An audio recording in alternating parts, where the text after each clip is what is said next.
They say the road to hell is paved with good intentions. I never much cared for adages, finding them to be reductive oversimplifications of complex realities. Yet standing here, in the belly of this repurposed Cold War bunker, a relic from a time when humanity seemed hell-bent on its own destruction, I can't help but feel the biting irony of that particular phrase. Ironic, isn't it? That old drive hasn't changed. The tools have. The anxieties of a bygone era, once channeled into the threat of nuclear annihilation, now fester beneath the surface, redirected towards a new frontier, the manipulation of reality itself. And I, Dr. Simon Reed, am at the forefront, holding the tool ready to shatter the bedrock of existence. This facility, nestled deep within the Nevada desert, was supposed to be impenetrable. Secure, they called it. As if any structure, any protocol could truly contain the forces we're meddling with here. Funded by a consortium of corporations with more money than sense. They call it an investment in the future. I call it a Faustian bargain. They talk about progress, about pushing the boundaries of human knowledge. I hear the echoes of 1,000 cautionary tales, conveniently ignored. This whole place is a monument to paranoia, every corridor designed for a threat that never came. Or perhaps the threat merely changed its form. My brother always said I was chasing ghosts. Living in your head, he'd say with that infuriating smirk. Maybe he was right, but these ghosts, they're about to become very real. I always did have trouble following directions, and now that inability to follow rules will change everything. He got the looks, the charm, the easy way with people. I got the brains, the relentless curiosity, the burning need to understand. He inherited the family business, the easy smile, the firm handshake. I inherited a hunger to know, to discover, to unravel the mysteries of the universe. He never understood. He never will. Years I've poured into this. The countless failed prototypes, the ridicule from my peers, the endless simulations, all culminating in this. A machine capable of bending space-time to my will. A device that can instantaneously transfer matter across vast distances. They called it teleportation. A misnomer, really. It's more like dimensional displacement, tearing a hole through the fabric of reality, a pinprick in the quantum foam. The machine sits before me now, a hulking cylinder of dark metal alloy, its surface covered in a complex network of circuitry. It's not beautiful, not in the conventional sense. It's functional, brutalist. Massive superconducting magnets ring the central chamber, their sole purpose to generate and contain the immense energies required for the experiment. The air crackles with residual energy, a byproduct of the modified fusion reactor humming several levels below us. A beast I tamed and harnessed to fuel this very endeavor. The control panel, a complex array of blinking lights, digital readouts, and meticulously labeled switches, is my interface with the fabric of reality. Each gauge, each sensor, a window into the heart of the machine, feeding me a constant stream of data, a language I've learned to speak fluently over years of dedication. Today, all the theoretical models, all the simulations, all the painstaking calculations will be put to the test. Today, I step into the unknown. I look around the cavernous main lab, the heart of this subterranean labyrinth. The walls are reinforced concrete, designed to withstand a direct nuclear strike. Ironic, considering the forces we're dealing with now make those old weapons look like firecrackers. Observation windows, made of thick, reinforced glass, offer a distorted view of the chamber.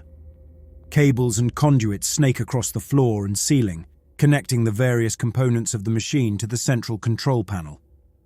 A tangled web of technology that I alone fully understand.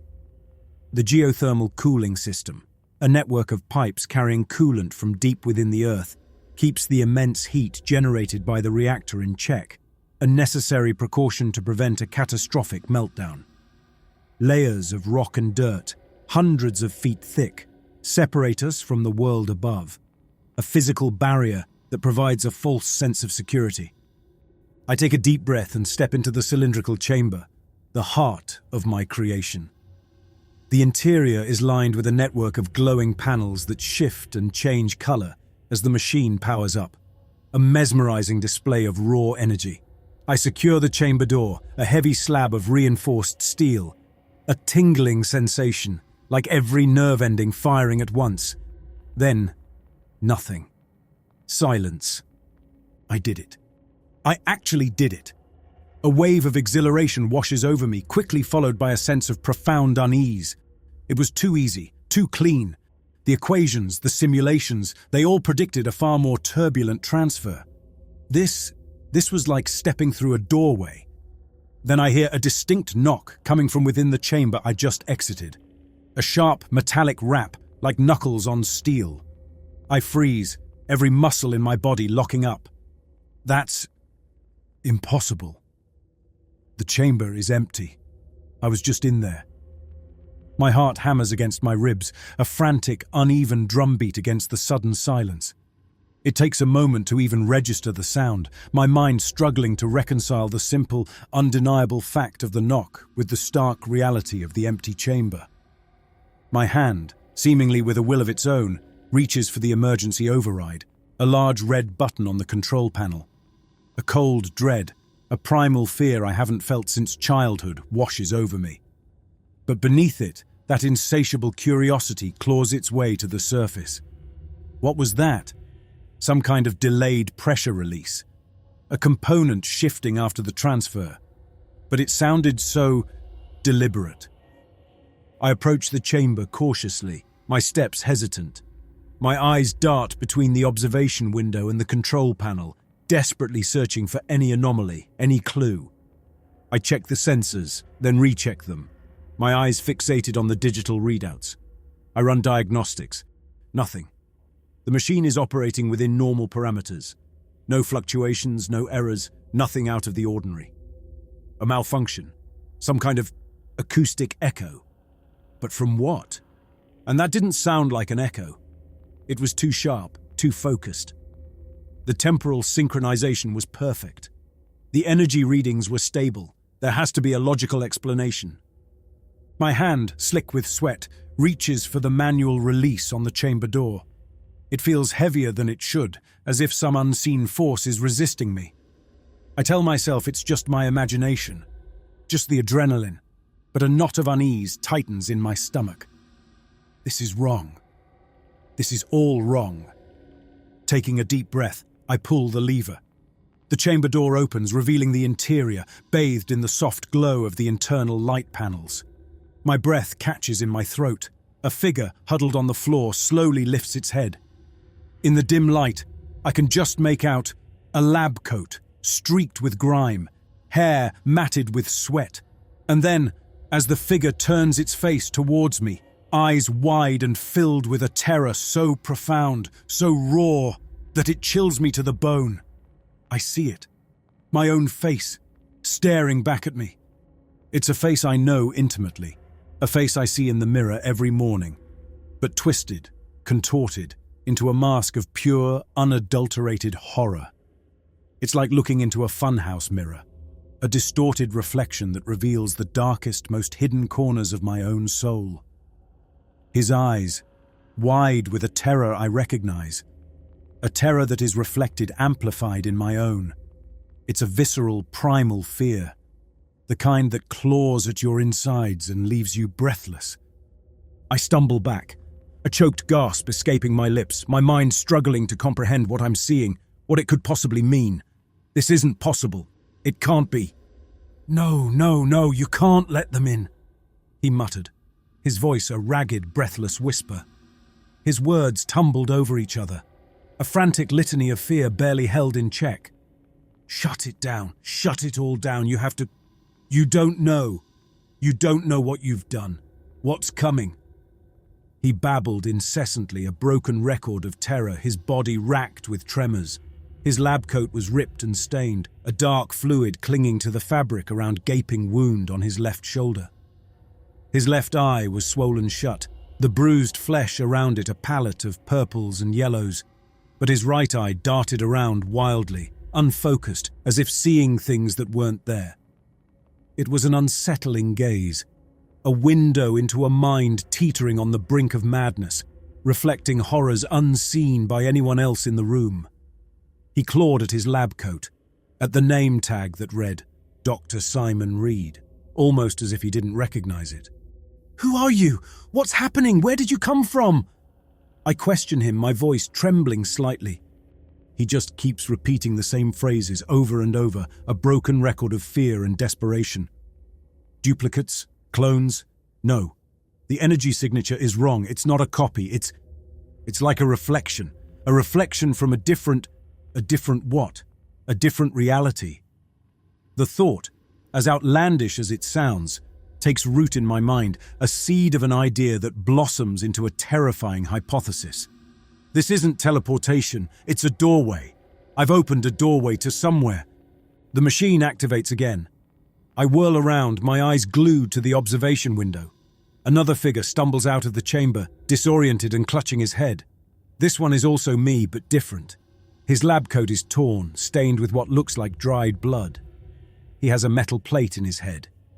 He sees me and his eyes widen in recognition, then narrow in suspicion. And again. Another me, this one missing 2 fingers on his left hand. He looks younger somehow, though his eyes hold an ancient weariness. He collapses to the floor, muttering about the convergence and the spaces between. And again, this one is covered in strange scars that seem to writhe beneath his skin. He charges at me, snarling, but collapses before he reaches me, his body convulsing. They arrive with increasing frequency now, each one a warped reflection of myself, each bearing the marks of some unimaginable horror. One has burn scars covering the left side of his face and is missing his left eye. One is emaciated, his skin stretched tight over his bones, his eyes empty and vacant. Another is carrying a weapon, a futuristic-looking rifle that hums with energy. He raises it to point it at me before crumpling to the ground, his body racked with spasms. My mind races, trying to make sense of the chaos unfolding before me. This isn't teleportation. It's something else entirely. I've punched a hole in the fabric of reality, and these other versions of myself are pouring through, fleeing from something, some unimaginable horror that lurks beyond the veil. The chamber door opens again, and I brace myself for another onslaught of terror, but this time it's different. A figure stumbles out, clad not in a lab coat but in some kind of tactical gear. He's armed, not with a futuristic weapon, but with a modified version of a standard-issue military rifle. This one is me, but harder, more disciplined, a soldier where I am a scientist. He takes one look at the chaos in the lab, at the other versions of me, and his expression hardens. He raises his rifle, not at me but at the others, his movements precise, born of countless hours of training. Before he can fire, a hand clamps down on his arm. I turn to see another me, this one older, his face lined with wrinkles, his hair completely grey. He's dressed in a simple, nondescript uniform, the kind worn by maintenance workers or technicians. He shakes his head, his eyes filled with a weary sadness. "It's no use, soldier," he says, his voice raspy with age and exhaustion. "They just keep coming. We have to shut it down. From the other side." The soldier struggles for a moment, then lowers his weapon, his shoulders slumping in defeat. He looks at me, his eyes filled with resentment and desperation. "You did this," he says. "You opened the door, and now we all have to pay the price." Before I can respond, the heavy steel doors at the far end of the lab slide open, revealing a figure standing in the entrance. It's Henry, my assistant, his eyes wide with shock and confusion. He takes in the scene before him. Me, standing amidst a growing number of alternate versions of myself. The malfunctioning machine, the chaos. "Dr. Reed, what's going on here? Who are these people? What have you done?" Henry's voice is a mix of concern and bewilderment.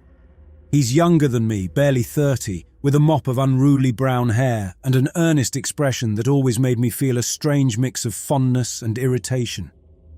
He's a brilliant scientist in his own right, though his focus is more on practical applications than theoretical exploration, which is probably why I hired him in the first place. He is my grounding force.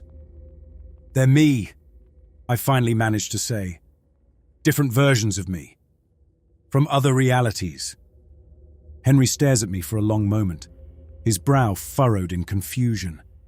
Then his eyes dart to the other Simons, taking in their varied states of distress, their wounds, their fear. He looks back at me, his expression shifting from confusion to a dawning horror. Other realities? He repeats. But how is that possible? I don't know. I thought I was building a teleporter, a way to move matter across space, but it seems I was wrong. I didn't just move matter, I moved us, them. He opened a door, the soldier said. And now something is coming through, something that won't stop until it's consumed everything. We need to shut down the reactor, Simon, Henry urged. If we cut the power, maybe we can stop this thing. It's not that simple, I countered. The teleportation device is drawing an enormous amount of power. Shutting down the reactor abruptly could cause a catastrophic overload. Not to mention, it won't be an immediate fix. The superconducting magnets have a massive amount of residual energy stored in their fields. It would take time for them to fully discharge, even with the emergency systems online and at full capacity. We have to try, Simon. We can't just stand here and watch while more of these versions of you keep pouring through. We need to buy ourselves some time to figure this out, Henry retorted. We have emergency protocols for a reason. Even with the residual energy in the magnets, the emergency discharge system can handle it. It'll be a controlled shutdown. He was right. We couldn't afford to do nothing. The risk of inaction outweighed the risk of a controlled shutdown. All right, I conceded. Let's do it. But we need to be careful. We'll initiate a gradual power down. We moved to the reactor control station, a separate panel located on the far side of the lab. The emergency shutdown sequence was initiated. Henry monitored the reactor's vital signs, his eyes fixed on the readouts. Initiating shutdown sequence, I announced. Reactor power is decreasing, diverting power to the emergency capacitors. It'll take time to fully discharge the magnets, but it's working. Core temperature is decreasing, Henry confirmed. Containment fields are holding. We're in the green, Simon. Discharging capacitors at maximum capacity. Magnets are powering down. The lab lights dimmed slightly as the reactor's power output decreased, plunging the room into a deeper gloom, further heightening the tension and unease. The hum of the reactor gradually faded. We watched, tense and expectant, as the readouts on the control panel slowly ticked down. Reactor offline, Henry finally announced. Containment protocols are active, but it will take another few minutes for a complete shutdown. But the silence was short-lived. A thrumming sound began to emanate from the teleportation chamber. It wasn't the familiar hum of the reactor. It was something else. I stared at the teleportation device, my heart sinking. The chamber, despite the reactor shutdown, was still active. What's happening? Henry asked, his voice laced with alarm. The reactor is offline. Where is it getting power from? I don't know, I admitted, a cold dread washing over me. It shouldn't be possible. It's like it's drawing power from somewhere else, from beyond. The realization hit us both at the same time. The machine was no longer under our control. It had tapped into something beyond our reality. We had opened a door, and now we couldn't close it. It was now connected to something from beyond, and we had no way of shutting it down. My focus shifted from the device to the alternate versions of myself. Maybe they held the key to understanding this nightmare. Tell me what you know, I asked them. Tell me about your realities. The responses were a torrent of fractured sentences, cryptic warnings and desperate pleas, a linguistic mosaic woven from the threads of 1,000 different nightmares. The machines, they hunt by scent, one Simon babbled, his eyes wide with terror, his body trembling uncontrollably. He was the one with the metal plate in his head, his words punctuated by a persistent rhythmic clicking sound. They live in the spaces between dimensions, another whispered, his voice hoarse. his eyes fixed on some unseen horror only he could perceive. "Beware the silence," yet another warned, "for that is when it is closest." This was the Simon with the futuristic rifle, the weapon now lying discarded on the floor, its power source depleted. One Simon, emaciated and covered in scars, spoke of a shadow that consumed everything, a darkness that blotted out the stars and swallowed entire worlds. Another, his body ravaged by some unknown disease, warned of a convergence, a catastrophic event that threatened to merge all realities into one, a chaotic singularity from which nothing could escape. Through their fragmented accounts, a terrifying picture began to emerge. A multiverse teeming with horrors, with realities ravaged by war, disease, and unimaginable disasters. Each alternate Simon was a refugee from a dying world, a living example of the fragility of existence, a physical embodiment of the infinite ways in which things could go wrong. It's not a single entity. It's everything. Every horror imaginable. Every disaster conceivable. It's the embodiment of chaos, of entropy. Henry attempted to categorize the different realities, looking for patterns, common threads that might help us understand the nature of the threat. He used the facility's computer systems to analyze the data, cross-referencing it with the information we've gathered. "There's no single point of origin, Simon," he reported. "No common denominator. Each reality seems to have its own unique anomaly. But they all share one thing. They're all incredibly dangerous." As if to underscore his point, the machine lurched violently, the chamber emitting a blinding flash of light. When I could see again, a new figure stood in the chamber, this one different from the others. He was taller, broader, his lab coat replaced by some kind of reinforced body armor.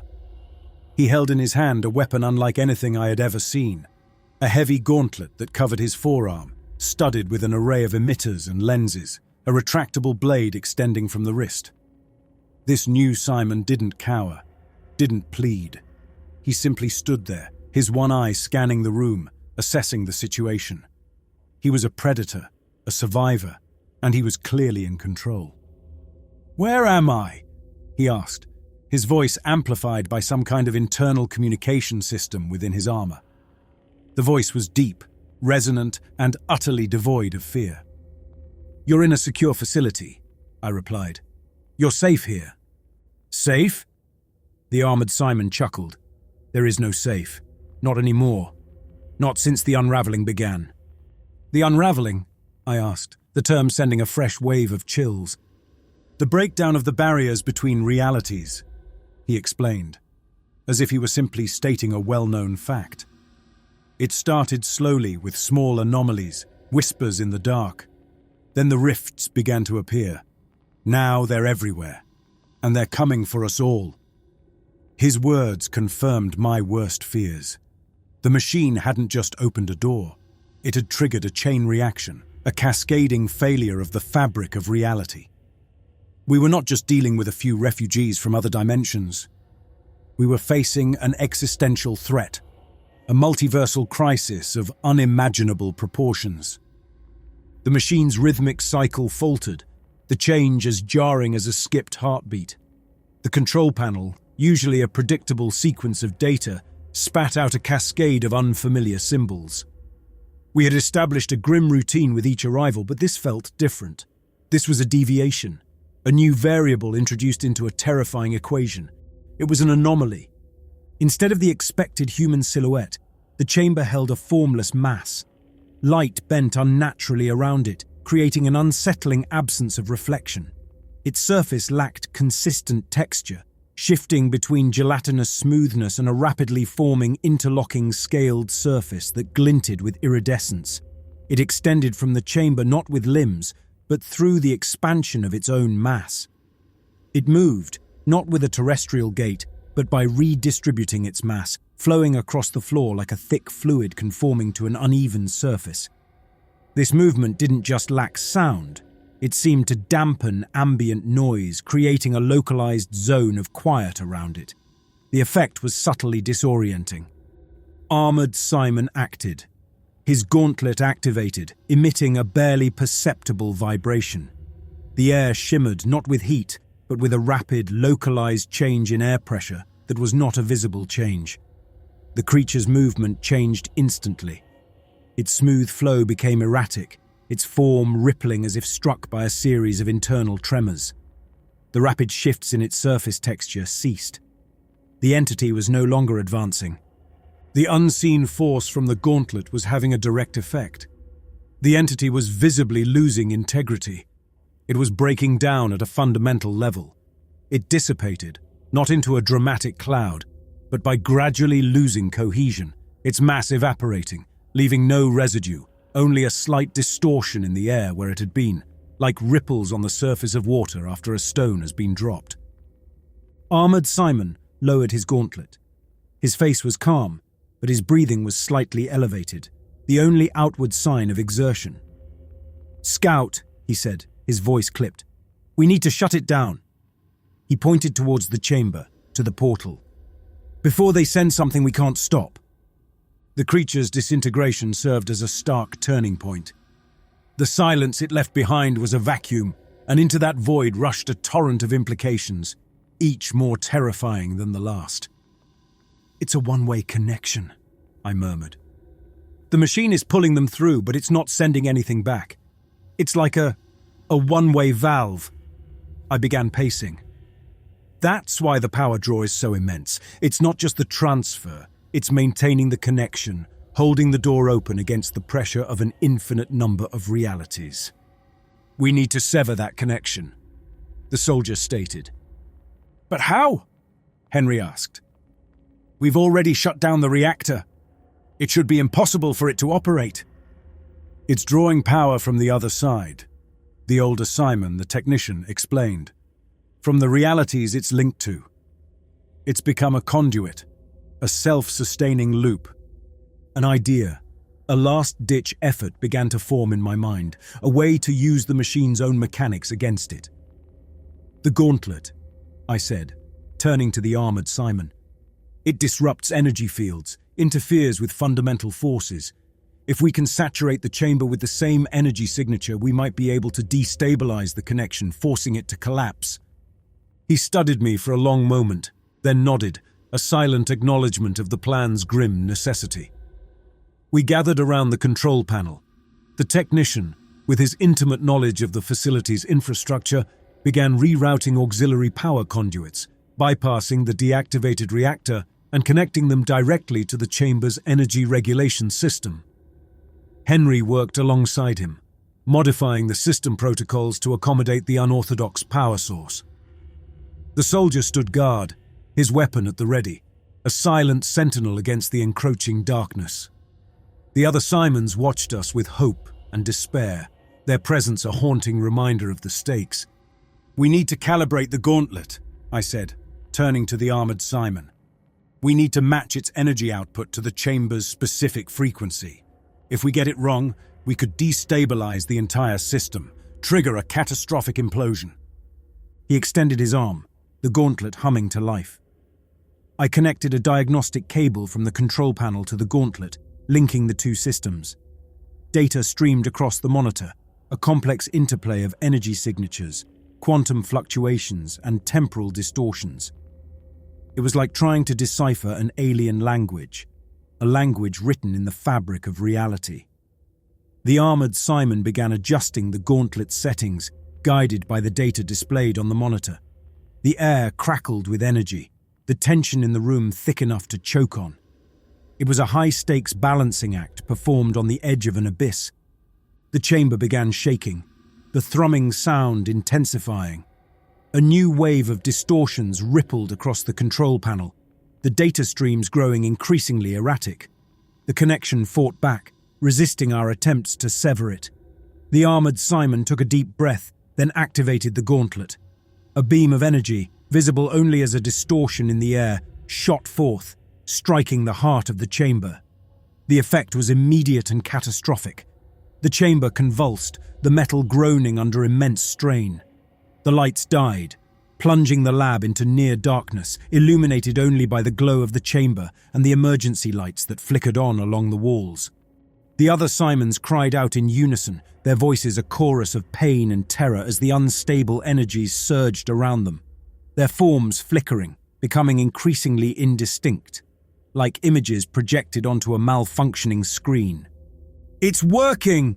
Henry shouted, his voice barely audible above the din. "The connection is weakening. The other realities are being forced away." The chamber, now a maelstrom of energy, began to emit a blinding light. The control panel sparked and overloaded, the monitors exploding in a shower of sparks and shattered glass. The entire facility shook violently, as if caught in the grip of a colossal earthquake. Then, as suddenly as it began, it stopped. The blinding light receded, the violent shaking subsided, the deafening roar faded into an eerie silence. The chamber, once a vortex of energy, was now dark and still, the only sound the crackling of residual energy. I stood there, stunned, my body trembling from the aftershocks of the event. I looked around the lab, at the deactivated chamber, at the damaged control panel, at the empty space where the other Simons had once stood. They were gone. All of them. The connection was severed. The other realities, those countless shattered worlds, were now beyond our reach, separated, adrift in the vast expanse of the multiverse. Whether they had been pulled back to their own realities or simply disintegrated when the connection was severed, I didn't know. And perhaps I didn't want to know. We had closed Pandora's box, but not before its contents had spilled out, leaving an indelible mark on our souls. The knowledge of what lay beyond, the horrors we had glimpsed, would forever haunt us. We had saved our reality, perhaps, but we had also lost something precious. The illusion of our own uniqueness, the comforting lie of a singular, ordered universe. The price of knowledge, it seemed, was far greater than any of us could have ever imagined. And as I stood there, in the heart of that silent, empty facility, I knew that the world, my world, would never be the same. The unraveling had been stopped, but the scars remained. A permanent reminder of the infinite darkness that lurked just beyond the veil of our perception, and the terrible consequences of our own insatiable curiosity.